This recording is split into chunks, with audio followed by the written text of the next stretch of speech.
Hi everyone, this is Simple Dad here. In this video, I'll show you how to create the spatial wallpaper on your iPhone running iOS 26.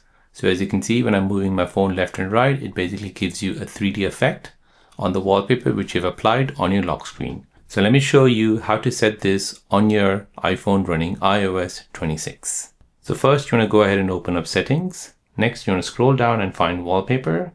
Next, you want to go ahead and tap on add new wallpaper. We'll go ahead and add a wallpaper from our gallery. Now here we'll go ahead and zoom in. And as you can see, it has created this effect. Now just next to it here, you'll go ahead and find the spatial effect. So tap on this. And now this will basically create a spatial scene. So as you can see, you can zoom out.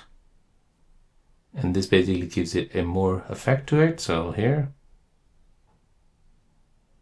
Now once you're happy with it, tap add and then tap on set as wallpaper pair.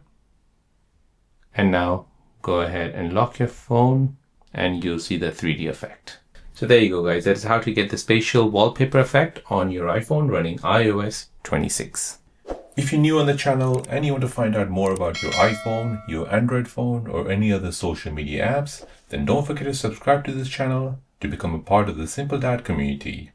Hit the like button if you find this video useful.